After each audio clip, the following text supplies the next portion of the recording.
Academia de Letras, Patrimônio Histórico, o ideal de Rodrigo Melo Franco de Andrade. O vídeo se inicia com um vídeo institucional da Caixa Econômica Federal. Há pequenos vídeos que intercalam ao longo da narração. Há imagens de uma floresta, um menino nadando no rio, imagens de diferentes indígenas que usam pintura no rosto e nos corpos, vídeos de diferentes plantas, frutas e animais e pessoas vivendo diversas situações dos cenários diferentes que vivem os brasileiros. No canto inferior direito está a intérprete de Libras, que traduz simultaneamente tudo o que é falado.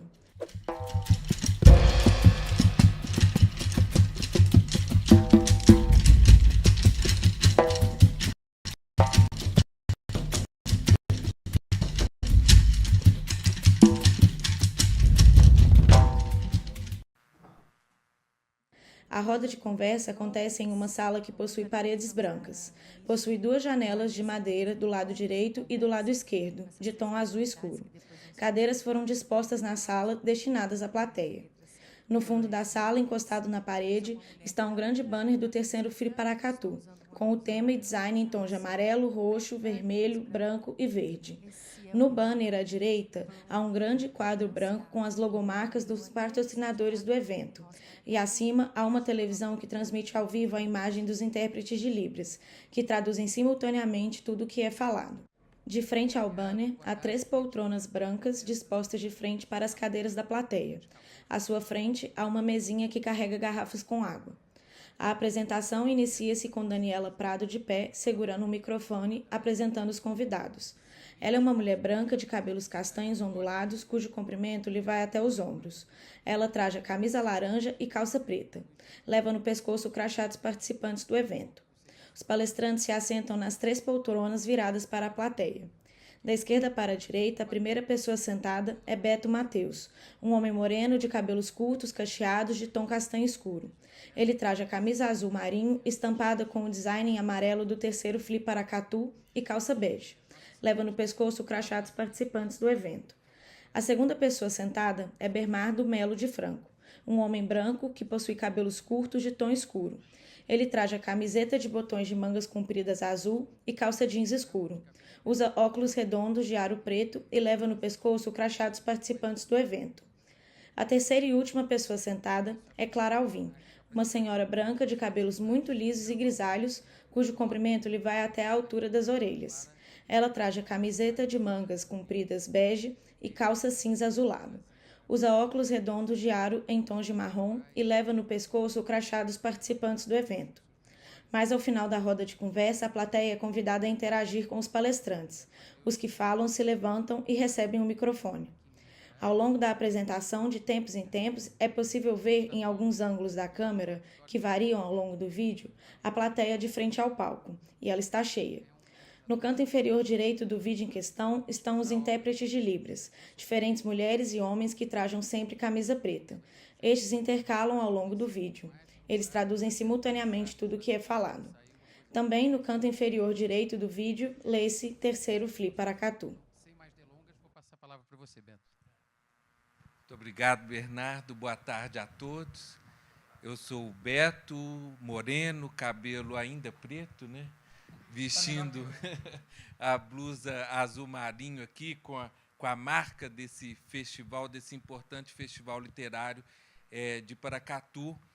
E, como o Bernardo disse, eu tenho atuação na instituição estadual que protege o patrimônio cultural de Minas Gerais, que é o IEFA. E que o IEFA não deixa de ser também uma das inspirações do Dr. Rodrigo Melo Franco de Andrade. É um prazer assim, enorme estar aqui diante de 2 parentes de Rodrigo, né? Em Minas a gente tem essa questão da família tão forte, né? E encontrar nessa mesa aqui com Clara Alvim, eu acho que é o desejo de boa parte daqueles que militam na área do patrimônio, porque o Dr. Rodrigo ele é uma inspiração cotidiana para quem entra nessa ação vocacionada de defender os bens culturais. Para quem não sabe, né, vou fazer um rápido relato aqui biográfico da vida desse mineiro, nascido em Belo Horizonte no dia 17 de agosto de 1898. Então, aí a gente está falando de um dos primeiros belo-horizontinos que nasceram na nova capital de Minas Gerais. Teve uma infância, Clara vai poder relatar melhor, mas eu acho que difícil sem a presença paterna, né? E orientado por seu tio, né? Acompanhando seu tio, principalmente na Europa, onde ele faz alguns estudos, que é o Afonso Arinos de Melo Franco, personalidade brasileira, que é homenageada como patrono desse festival literário paracatuense, né? E Rodrigo ele tem as janelas do seu conhecimento são abertas, eu acredito, por seu tio, com aquele número de personalidades que se encontravam, conversavam e dialogavam em práticas que hoje estão cada vez mais raras, né? Que são esses diálogos de saberes culturais, de trocas de conhecimento. E o nosso personagem aqui homenageado teve essa oportunidade de vivenciar isso na adolescência. Depois ele vai se amadurecendo profissionalmente, trabalhando na imprensa, assumindo cargos em governo, até que, em 1936, a ele é confiada a missão de organizar o Serviço de Proteção ao Patrimônio Histórico e Artístico do Brasil.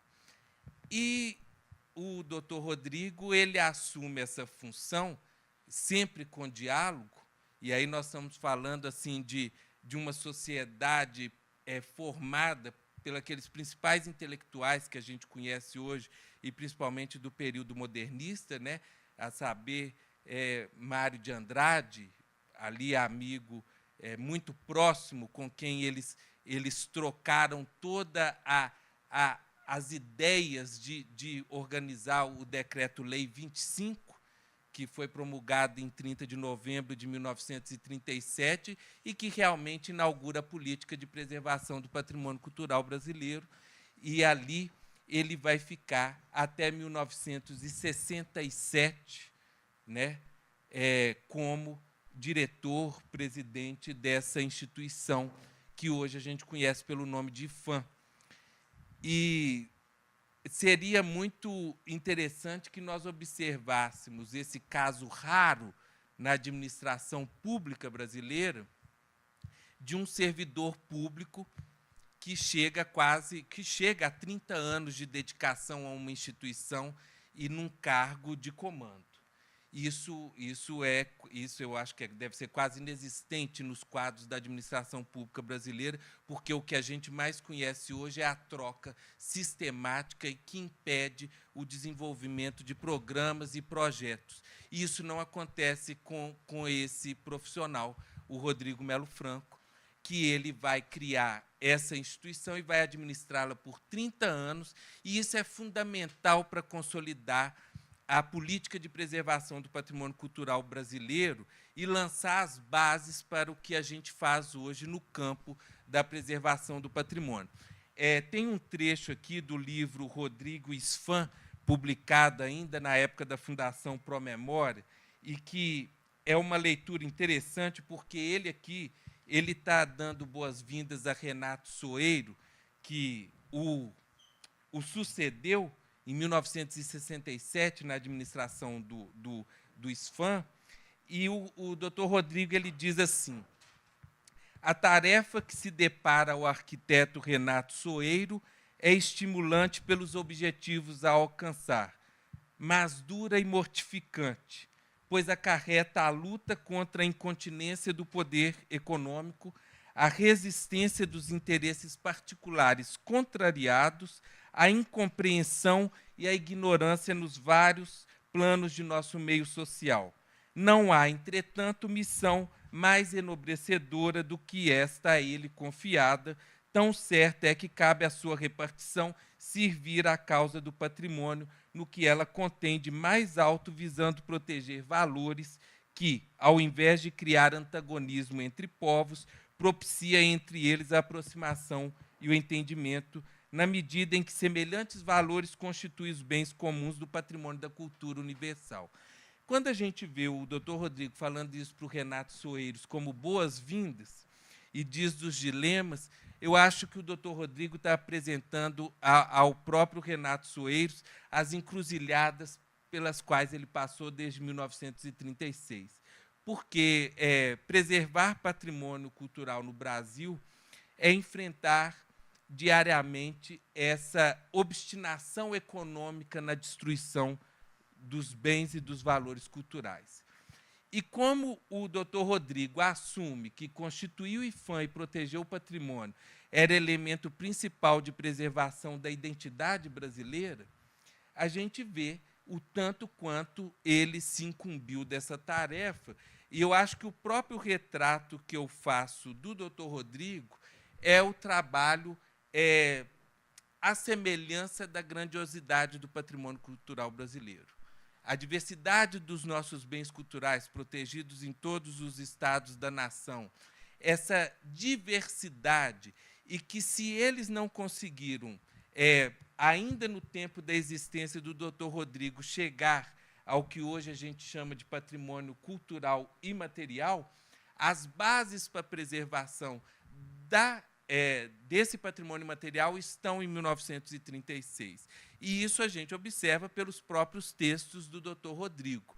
Então, hoje, quando a gente tem uma política de patrimônio mais diversificada, que a gente chega aos terreiros, às comunidades de saberes tradicionais, a todas as expressões culturais diversas que a gente tem nesse cenário, que são próprias da extensão do país, dessa continentalidade do país, elas foram lançadas em 1936, e essa obstinada vocação do Dr. Rodrigo, que é não só burocrática, no comando de um órgão institucional de um país onde a burocracia ainda é existente nesses corredores institucionais, e a elas ele teve que se fortalecer em estratégias, porque se eles lançassem o projeto de preservação do patrimônio cultural brasileiro, que, na época, ele já diz aqui dos embates econômicos, eles se lançassem também ao imaterial, era certeza que toda política não vingaria.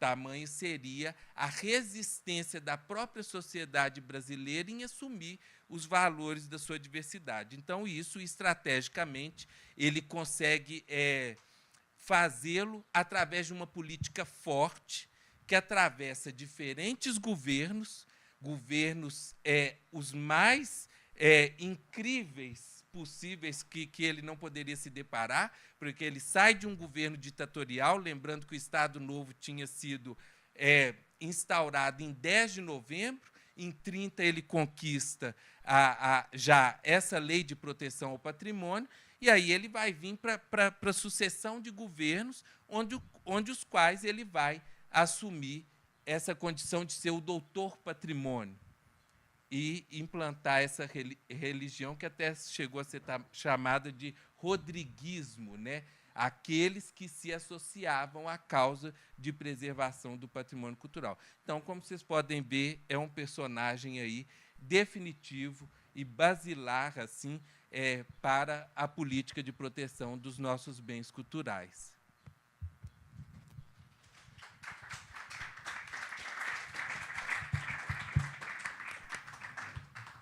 Obrigado, Beto. Reforçando que a importância do Rodrigo é tão grande nessa área que o dia do aniversário dele virou o Dia do Patrimônio Histórico Nacional. E o prêmio dado pelo IPHAN até hoje a projetos que preservam a arquitetura, a memória cultural no Brasil é o prêmio Rodrigo Melo Franco de Andrade. Então, é uma figura enfim, que já nos deixou há muito tempo, mas que é muito, muito presente para todo mundo que embarca nessa temática. Como nós estamos num festival literário, eu queria mostrar aqui, para quem não conhece, esse livro aqui, que é um livro de cartas, correspondências entre Mário de Andrade e o Rodrigo. Dois personagens que, como falou o Beto, criaram, né, fizeram nascer a ideia de um órgão de defesa do patrimônio. Esse livro foi organizado pela Maria de Andrade, que está aqui na plateia, e é neta do Rodrigo, e tem uma excelente introdução e notas e anotações da Clara. Eu queria que você falasse um pouco, Clara, para o público sobre esse trabalho e sobre a interação desses dois intelectuais, que, além de tudo, eram muito amigos, e dessa correspondência sobre a qual você se debruçou. Então, eu tenho que começar com a autodescrição, né? Então, mais assim?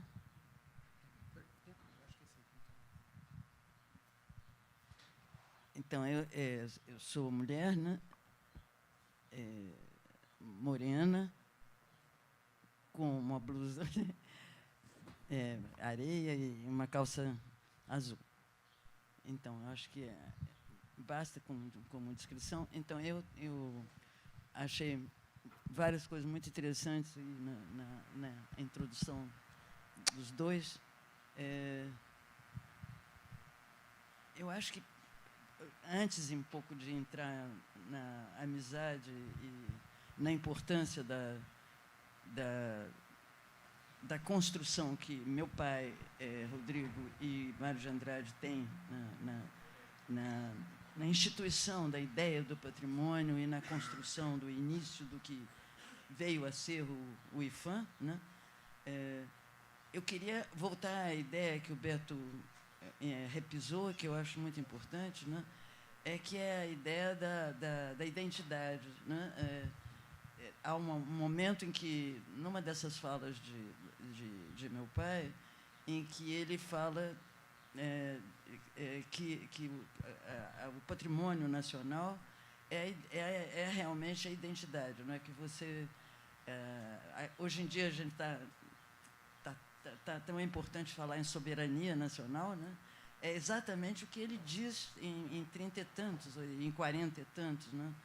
Para você ter a ideia de que você é brasileiro, é importante você conhecer e prezar e conservar, né, aquilo que é patrimônio nacional, né? E, emendando um pouco com isso, eu me lembrei de uma coisa que também está meio na ordem do dia. Quando meu pai passou, já ia se aposentar, e passou o bastão para o doutor Renato Soeiro, eu queria lembrar que que o Soeiro era arquiteto e meu pai advogado. E o quanto foi importante e continua a ser importante na defesa do patrimônio a batalha legal, exatamente nessa luta contra o poder econômico que continua a bater forte, né?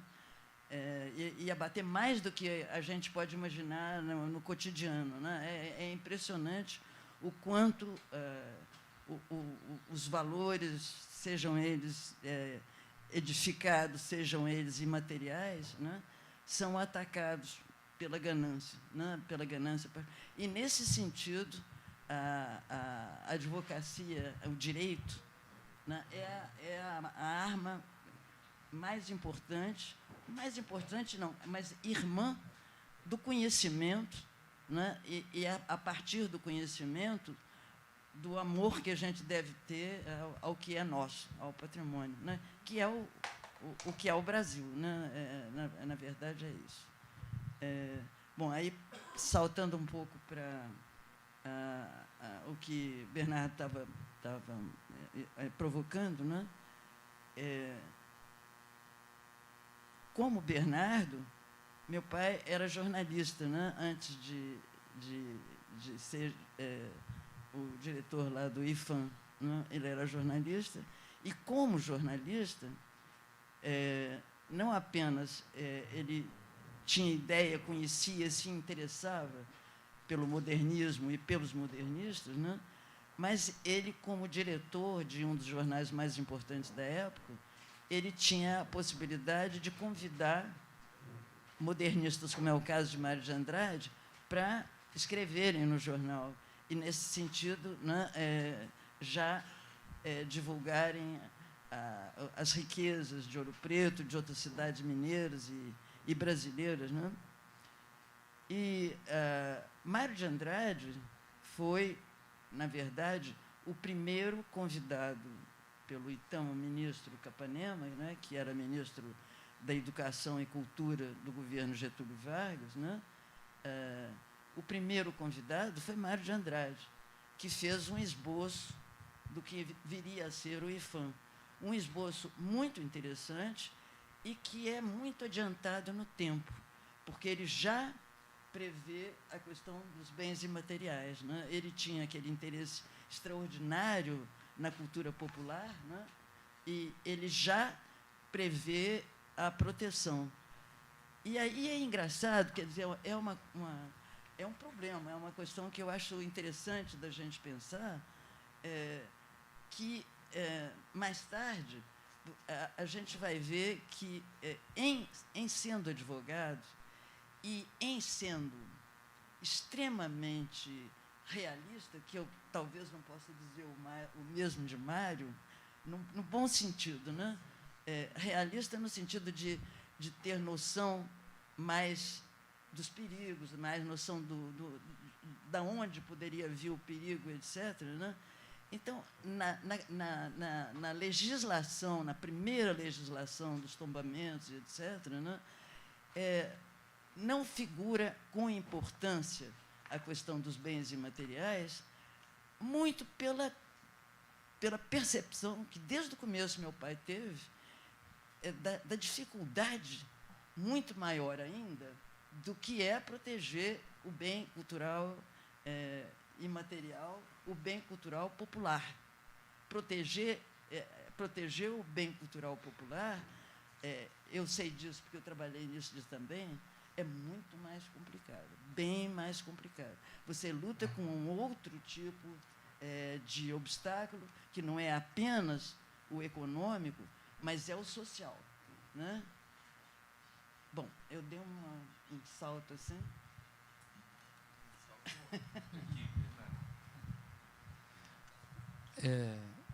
Claro, eu queria te pedir, já que o Beto fez um pouco de referência a essa geração dos modernistas, né? E além da amizade com o Mário, ele conviveu com Drummond, ele conviveu com Manuel Bandeira, ele conviveu com Lúcio Costa, que você mencionou, e que ele indica, né, para a Escola de Belas Artes do Rio.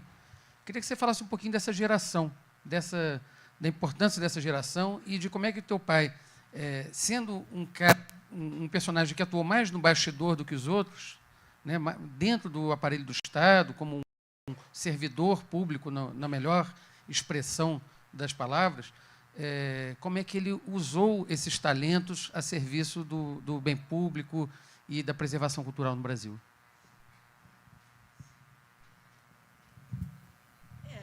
Eu acho que há muito a falar a esse respeito, né?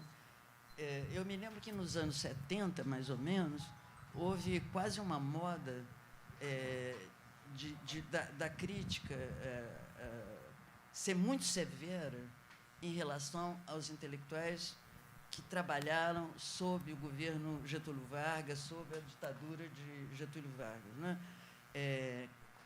Com mais do que a insinuação, a mesma afirmação de que se tratava de um colaboracionismo, né? E muito antes pelo contrário, né? Aí é talvez difícil de se imaginar, mas a verdade é que se tratou de uma geração que foi, mas extremamente capaz de ter essa percepção do que será, o que é o bem público, né? E, nesse sentido, alguns mais do que outros, né? Mas é uma geração sensacional de figuras. Quando eu estava trabalhando para minha sobrinha Maria no livro e fazendo as notas e tal, desculpe, vocês não estavam ouvindo bem? Mas para a gravação, que está sendo gravado. Tá. Então, nessa época,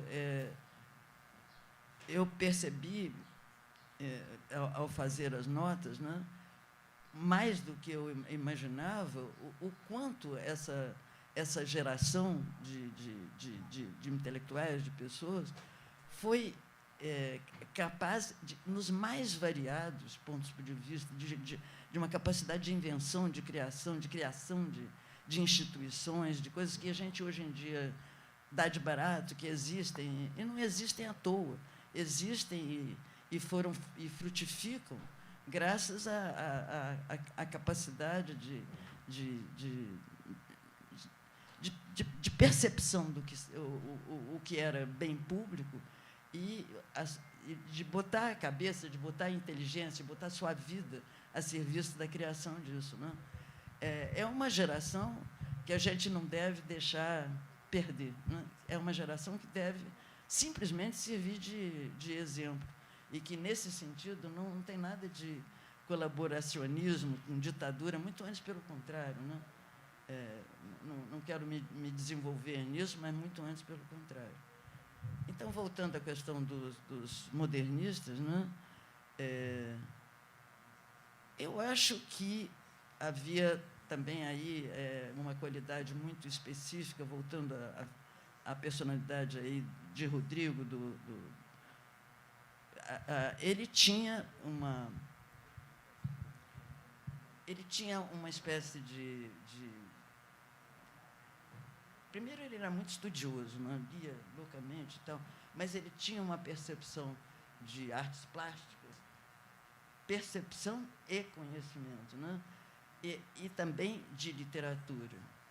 Então, nesse sentido, eu acho que essas qualidades foram importantes nessa colheita, não apenas de amigos, mas de colaboradores no IFAM, né?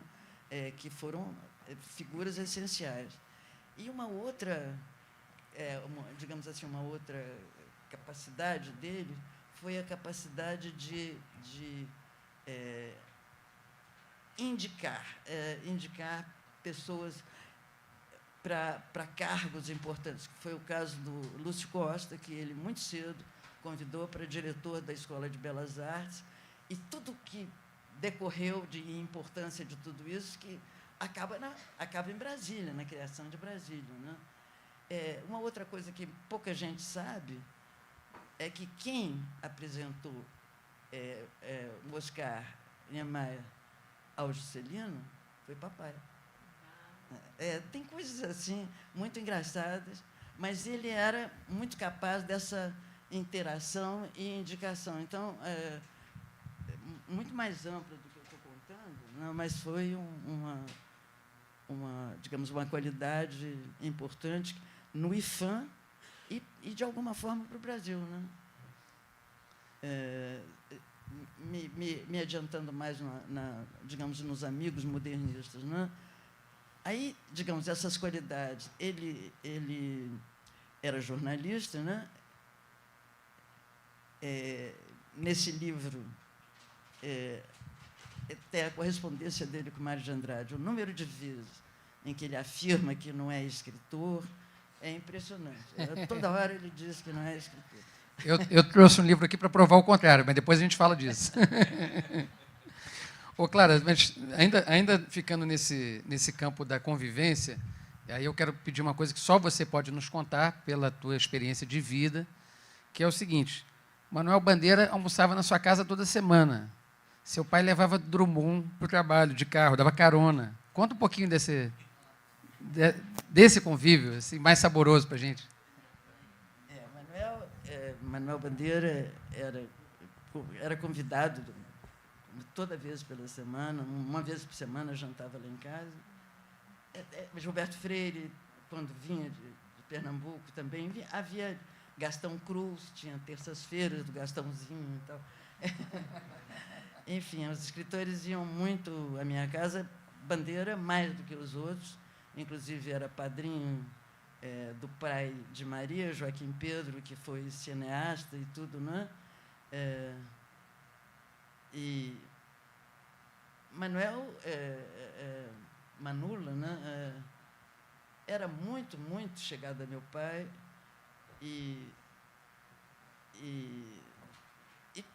bom, eu conheci muito, né? Quando eu digo muito chegado a meu pai, é engraçado, né? Porque tão chegado que as brigas que eu assisti, muito grandes, Manuel era muito assim, espontâneo, né? E eles brigavam por causa de amigos, né? Quando... já não me lembro mais quem foi. Ah, sim, foi Marcos Rebelo. Quando Marcos Rebelo foi convidado para a academia, não sei por que motivo, Manuel não votou nele. E papai ficou furibundo. Saiu uma briga. Saiu uma briga horrorosa na sala. Enfim, alguns mais amigos do que outros, né? No caso do Gilberto, Gilberto era muito amigo, mas menos. Era muito mais uma relação aí literária. Então, os manuscritos do Gilberto eram realmente, a palavra editados é um pouco demais, mas, enfim, papai metia a mão mesmo. Copidescava, né? Hein? Copidescava, né? Copidescava. E muito, né? E muito. Então, era uma... enfim, era assim. Agora, Mário de Andrade morreu muito cedo, né? E quando Mário foi morar no Rio, os 3 anos, 2 anos que o Mário morreu, 2 anos e pouco, né, que ele morou no Rio de Janeiro, já muito deprimido, porque em São Paulo ele foi muito acusado, né? E ele estava muito deprimido quando ele foi para o Rio de Janeiro. Ele se afastou muito dos amigos. Ele tem uma correspondência de todo dia com Mário de Andrade, e você vai ver, né, com Manuel Bandeira, e você vai ver que esse período, silêncio, né, foi um período em que Mário esteve no Rio, ao lado dos amigos cariocas, mas ele não frequentou. Ele frequentou, no Rio, os jovens. Aí eram os mineiros jovens, né, que ele frequentou. Os amigos velhos, não. Maravilhoso esse depoimento, Clara. Obrigado. Eu estou vendo aqui você falar sobre o poder econômico, né, a briga constante com o poder econômico, que no Brasil constrói o futuro sempre destruindo o passado, né? Fiquei lembrando daquele verso do Caetano, né, da força da grana que ergue e destrói coisas belas. E eu queria te perguntar, Beto, um pouco como é que essa dinâmica que o Rodrigo enfrentou nos anos 30, 40, 50, para você que está no fronte hoje da preservação cultural, como é que ela se dá? O que tem de igual aos dilemas daquele tempo e o que tem de diferente, se é que tem alguma coisa diferente nesse enfrentamento da força do dinheiro com o esforço da preservação? Eu acho que essa situação que o patrimônio impõe, esse confronto que ele impõe entre essa ânsia na destruição pelo sempre o maior valor não está naquilo, né? E essa luta pela preservação em ver valor do que é elemento da identidade, ele vai acompanhar a luta do patrimônio sempre no Brasil. Porque, como a gente diz, as cidades vão crescendo, mas elas vão crescendo em cima de si mesmas, né? Elas não são capazes de abrir planos que amorteçam e protejam suas áreas de interesse e de relevância cultural. Então, eu acredito assim, quando o próprio doutor Rodrigo se empenha nessa tarefa, contando com essa astúcia que eu acho, claro, vem muito da herança mineira, né? Essa astúcia política de enxergar no anteprojeto de preservação do patrimônio a veia certa de se adequar, né? O projeto que, então, virou o Decreto-Lei 25 de 37.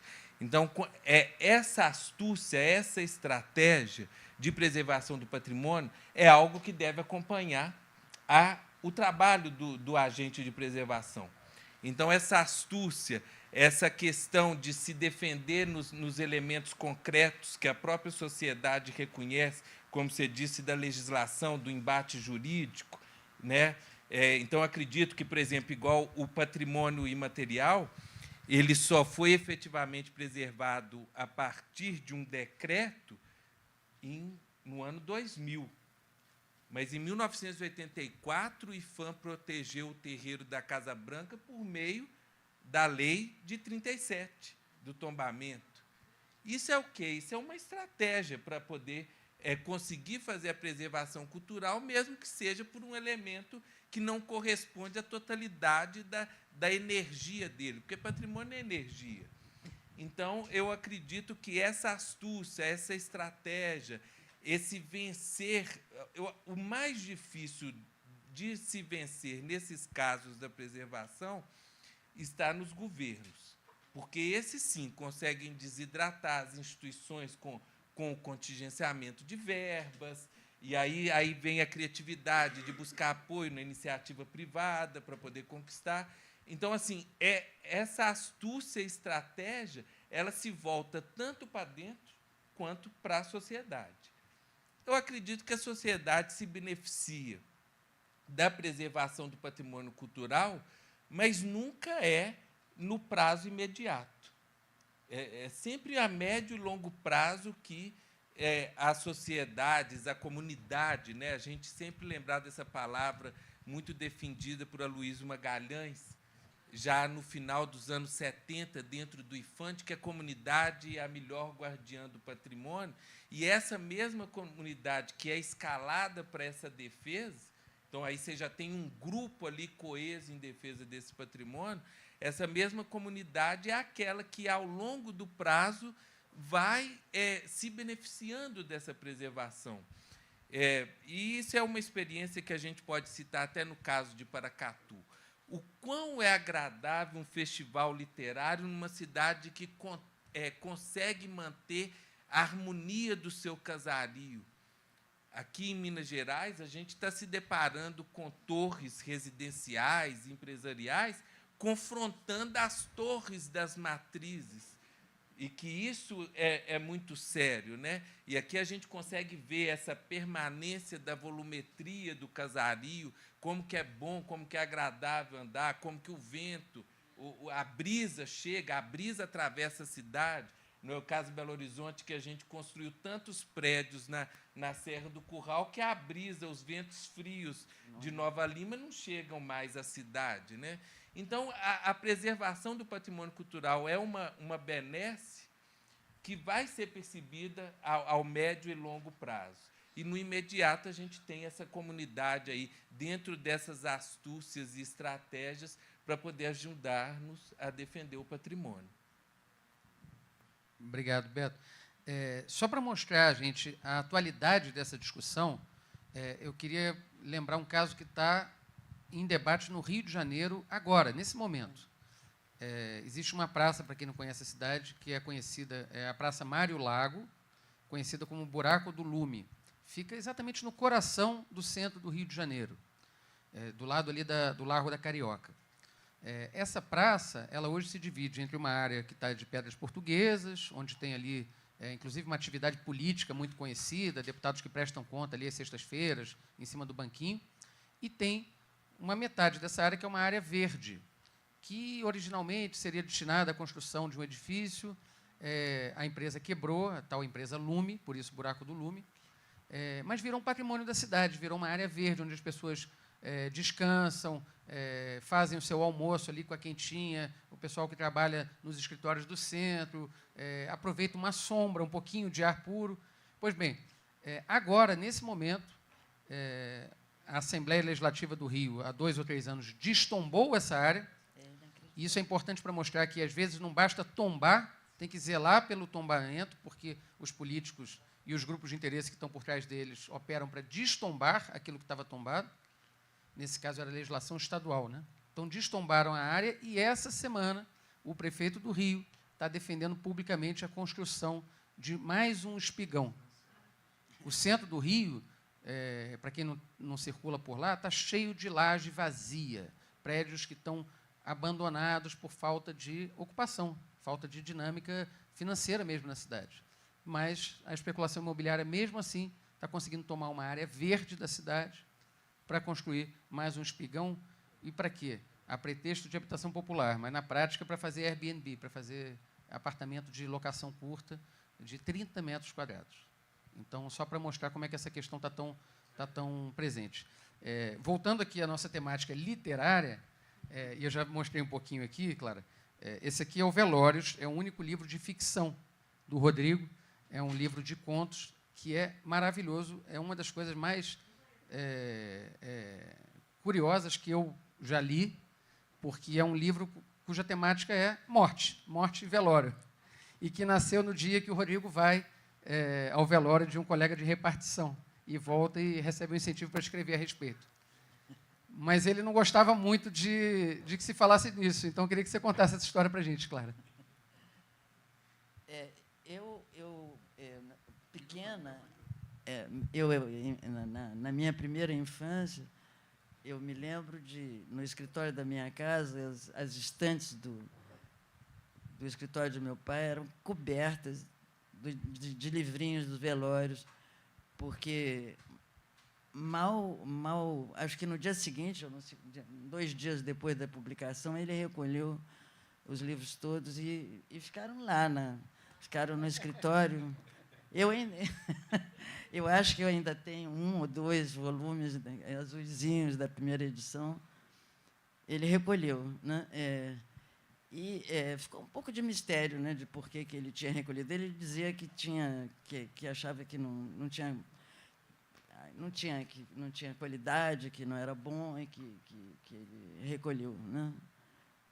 E aqui, quando a gente foi fazer essa pesquisa sobre a correspondência entre Mário de Andrade e meu pai, a gente bateu com uma carta, a correspondência dos dois, exatamente no momento em que o papai publica e envia o livro pela primeira vez para Mário, e qual é a resposta de Mário.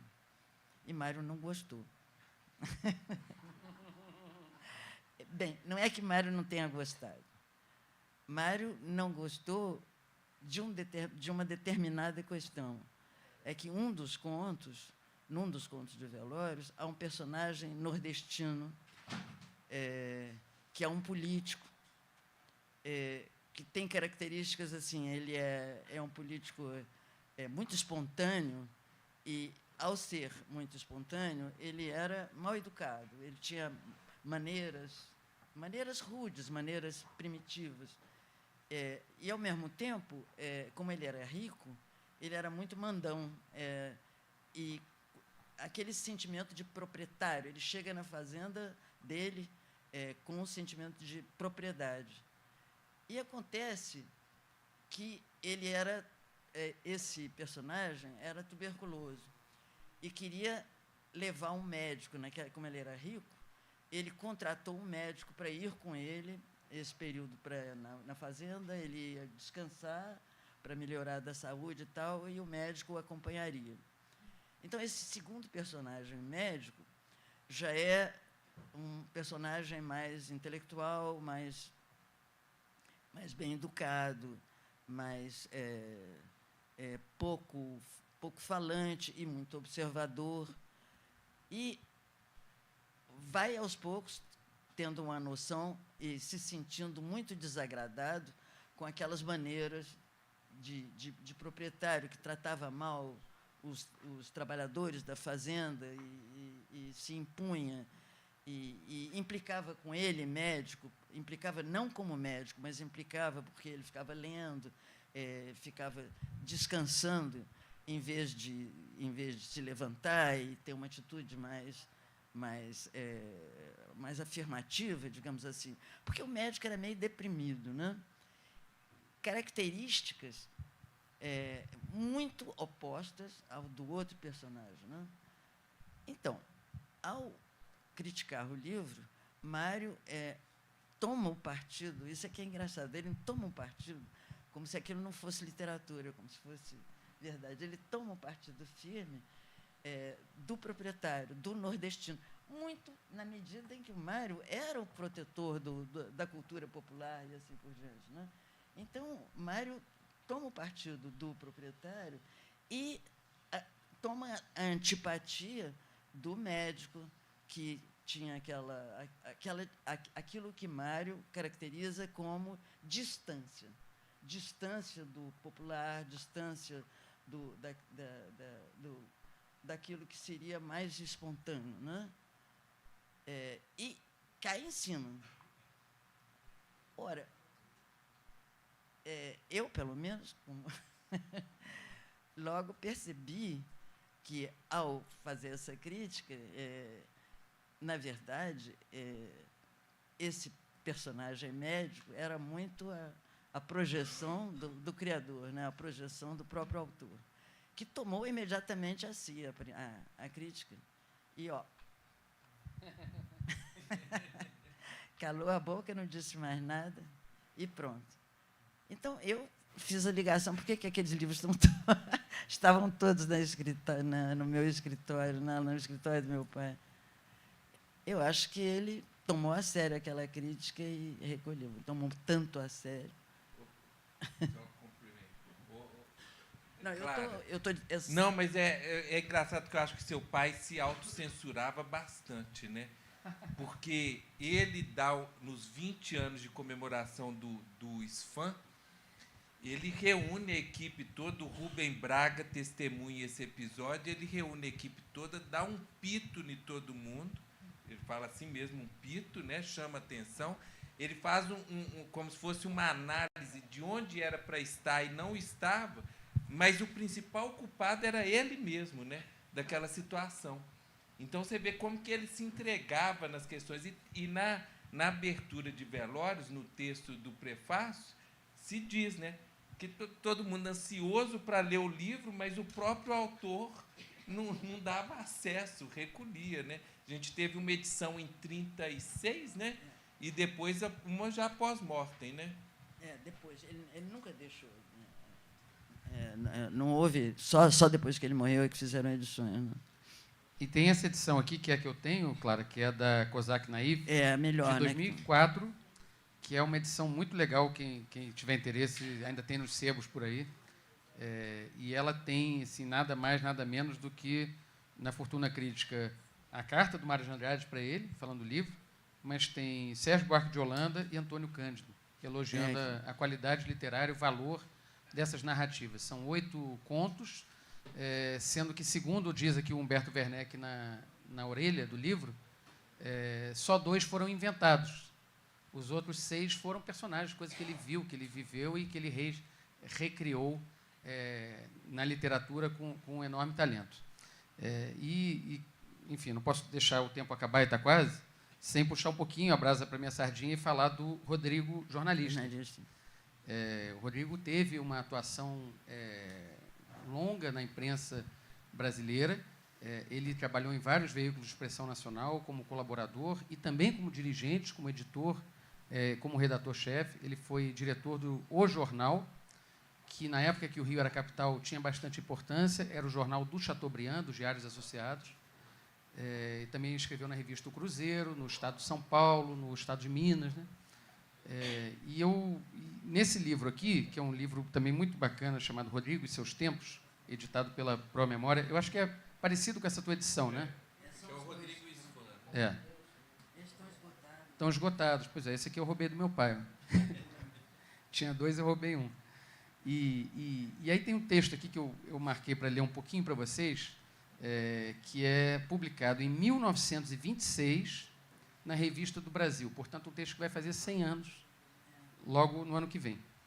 E ele critica justamente, olha só, o Chateaubriand, que depois seria o patrão dele no jornal, critica o Chateaubriand por um artigo que ele escreve, um livro que ele escreve, o Chateaubriand escreve, elogiando o Arthur Bernardes, ex-presidente da República Velha. E ele diz assim, vou ler só um pedacinho. O livro que o senhor Assis Chateaubriand escreveu sobre o governo passado é, no fundo, uma obra de lisonja ao senhor Arthur Bernardes. Ele empresta realmente tanta importância ao ex-presidente que esse acaba parecendo uma figura capital da nossa história republicana. E aí ele começa a explicar que não era. Aí, daqui a pouco, ele diz assim, talvez honra demais e estimação a um bacharel que a fortuna conduziu aos empurrões até o catete. Em verdade, o senhor Bernardes não tem tamanha importância. Era um bom moço, com tão poucas letras e tantos talentos quanto os outros que andam por aí. E aí depois ele vai acabando com o Arthur Bernardes. Aí tem uma hora que ele fala assim: como efetivamente poderia a mentalidade de um bacharel medíocre e neurastênico resistir sem desequilíbrio ao domínio absoluto de 30 milhões de homens? Ou seja, além de ser despreparado, o Arthur Bernardes enlouqueceu no governo.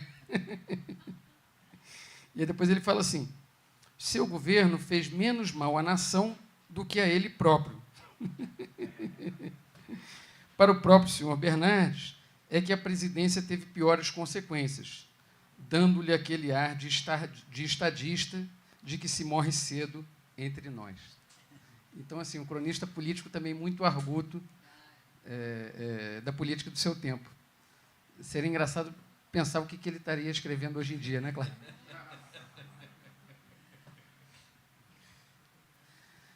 Gente, nosso tempo está quase esgotando. Vou fazer uma rodada final. Você pode contar um pouco para a gente dessa militância dele na imprensa, Clara? Eu sei que ela você estava nascendo, nem tinha nascido nesse tempo aqui. Mas ele acompanhar, como é que ele lidava com a cena política, além de estar no governo, enfim, como observador e como crítico mordaz que a gente vê aqui?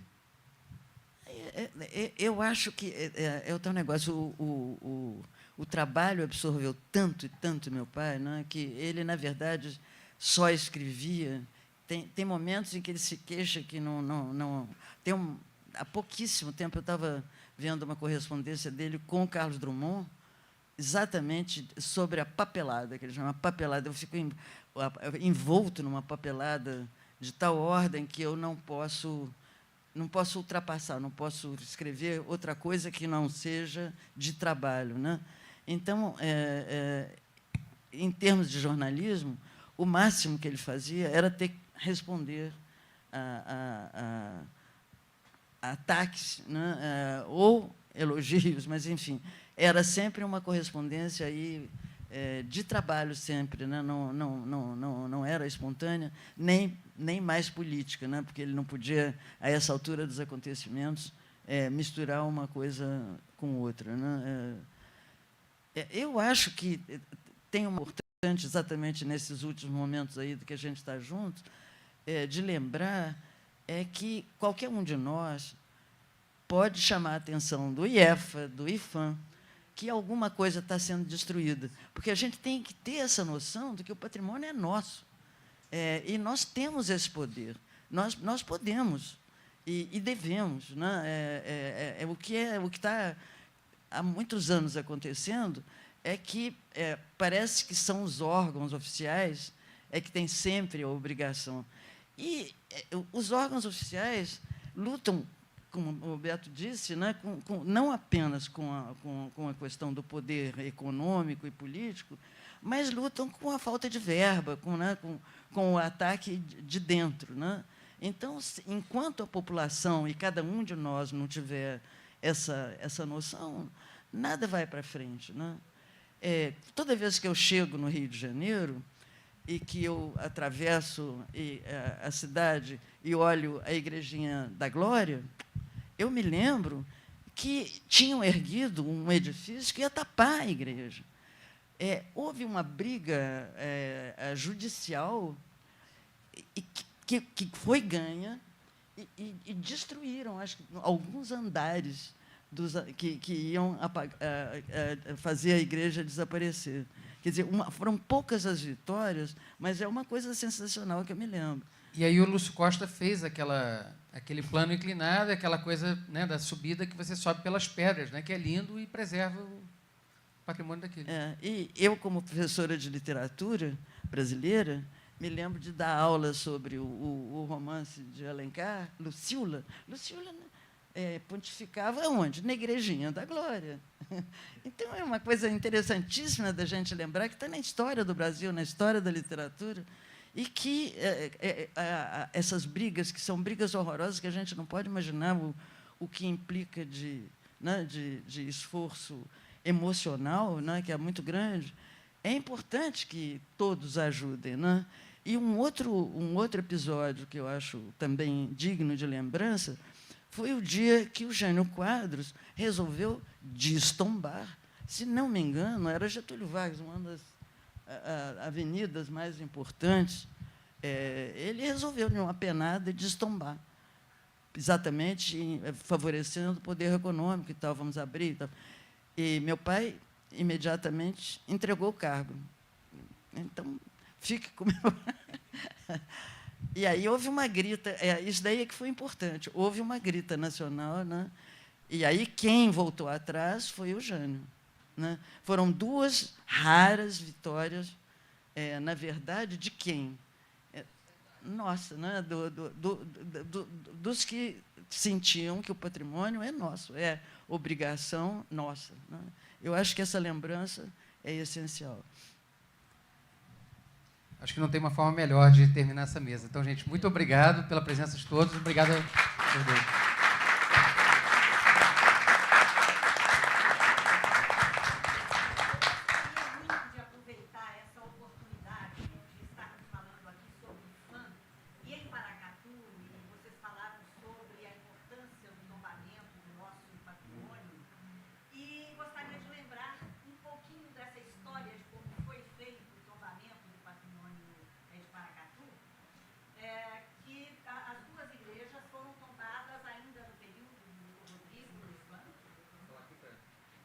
Para poder ficar gravado. Gente, a professora Ellen já foi presidente da academia.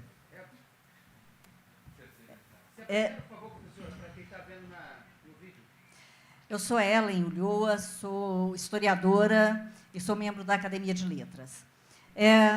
O IFAM, o tombamento de Paracatu, teve uns aspectos muito interessantes que eu acho que precisam ser levados em consideração. O tombamento das 2 igrejas foi feito ainda no período, em 62, período ainda do Dr. Rodrigo no ISFAM, né? Mas o núcleo histórico não era tombado.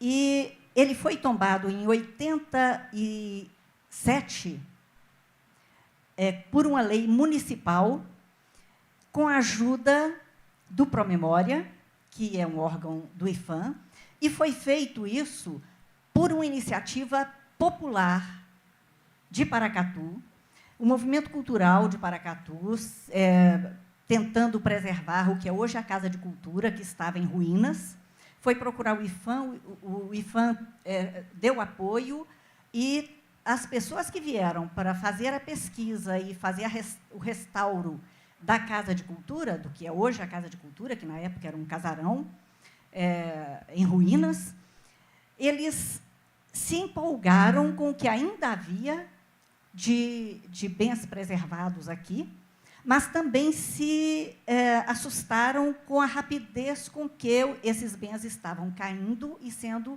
erguidas outras coisas no lugar. Então, esse movimento cultural, junto com técnicos do IFAM, orientados por esses técnicos do IFAM, buscaram as leis mais atuais daquele momento, fizeram uma lei nossa, absorvendo o que havia de contribuição externa, mas colocando as nossas necessidades, e fizemos o nosso tombamento por uma lei municipal.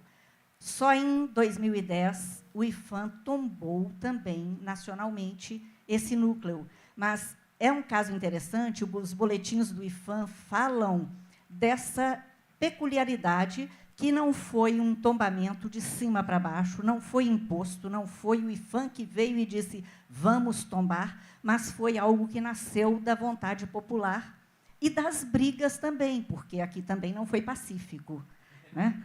Não foi pacífico.